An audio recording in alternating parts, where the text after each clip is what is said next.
মিলনপুরের এই বিশেষ করে যারা পরিবার নিয়ে আসবেন তাদের জন্য একটু নিরিবিলি পরিবেশটা অত্যন্ত প্রয়োজন, কারণ এই মিলনপুর এই জায়গাটি হচ্ছে আবাসিক এলাকা এবং আবাসিক এলাকাতেই কিন্তু হোটেল এই গাইডিংটি রয়েছে।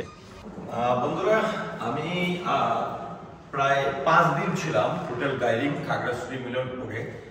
এই গাইডিং থেকে বের হচ্ছি আজকে আমি কিন্তু আপনাদেরকে এই ভিডিও চিত্রের মাধ্যমে খাগড়াছড়িতে যে জালিয়াপাড়া থেকে যে জায়গাটি থেকে সংযুক্ত সড়ক রয়েছে রাঙ্গামাটি বান্দরবনে সেখান পর্যন্ত কিন্তু ভিডিও চিত্র দেখাবো।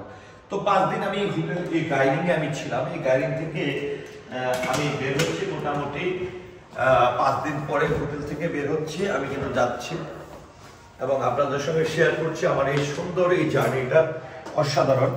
আমি মোটে একদমই রিফ্রেশ লাগাচ্ছি।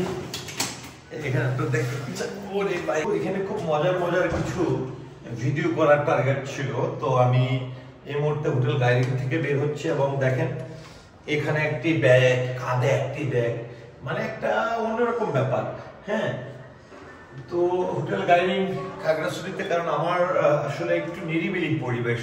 যখন আমরা ঢাকার বাইরে কোথাও আসি সবাই আমরা আসলে নিরিবিলি একটা পরিবেশ কিন্তু আমরা চাই, যে জায়গাটা নিরাপদ থাকবে, যে জায়গাটা পরিচ্ছন্ন থাকবে, সুন্দর একটা পরিবেশ ছাড়া আসলে ঢাকার বাইরে থাকা সে কোলাহল মুক্ত জায়গা।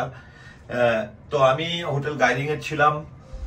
অবশ্যই আমি বলবো যারা খাগড়াছড়িতে ঘুরতে আসবেন হোটেল গাইডিংটি পরিবার নিয়ে থাকার মতন এবং পরিচ্ছন্ন এবং নিরাপদ একটি হোটেল। তা আমি 5 দিন একদম টানা 5 দিন এই হোটেল গাইডিং এ ছিলাম। তো হোটেল গাইডিং থেকে নামছি এখন লিফটে করে।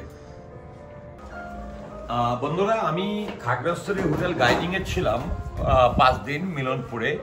তো সেখানে এই 5 দিন আমি অনেক ঘুরলাম, খাগড়াছড়ির খুব সুন্দর জায়গাগুলো ঘুরলাম। তো ঘুরে এসে এই 5 দিন পরে আমি এই হোটেল গাইডিং থেকে খাগড়াছড়ি থেকে বিদায় নিচ্ছি। দেখেন অসাধারণ, এখানে তাদের সুন্দর রেস্টুরেন্ট, মানে তাদের নিজস্ব রেস্টুরেন্ট আছে এবং বেশ খানিকটা সবচেয়ে বড় যে নিরিবিলি পরিবেশ মিলনপুরে। তো সেখান থেকে আমি এই 5 দিন থাকার পরে আজকে বেরিয়ে যাচ্ছি। আমার গাড়ি এখানে পার্ক করা আছে, আপনাদেরকে দেখাই। আমি যাচ্ছি এখান থেকে হোটেল গাইডিং। এখানে দেখেন খুব সুন্দর ওদের একটা সাইনবোর্ড রয়েছে, হোটেল গাইডিং মিলনপুর খাগড়াছড়ি সদর।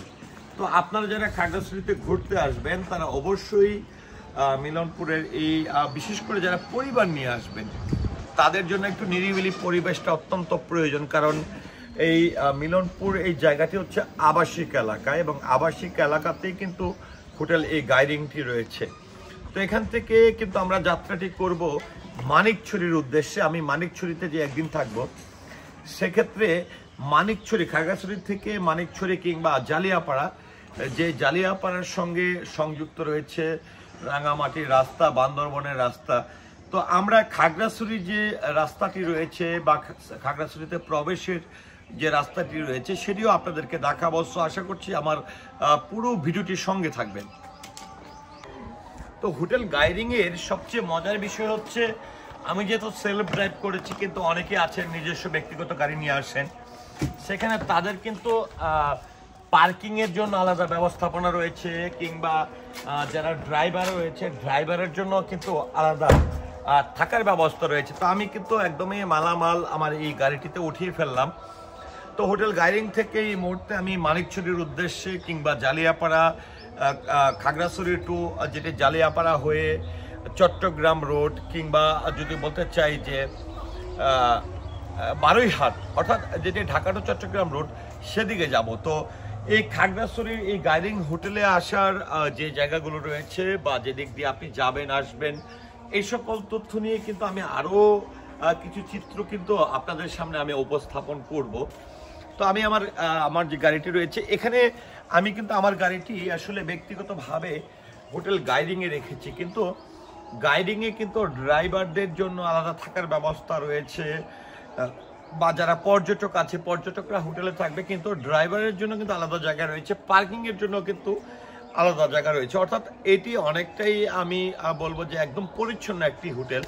দেখেন এই পাশে এটি হচ্ছে আবাসিক একটি এলাকা হোটেল গাইডিং। একদমই সেখানে আমি আছি। আমি এই মুহূর্তে কিন্তু যাত্রা শুরু করছি জালিয়াপাড়া হয়ে চট্টগ্রাম রোড কিংবা বারৈহাট হয়ে ঢাকা রোডের দিকে। তো আমার সঙ্গে অবশ্যই আপনারা পুরো ভিডিওটির সঙ্গে থাকবেন।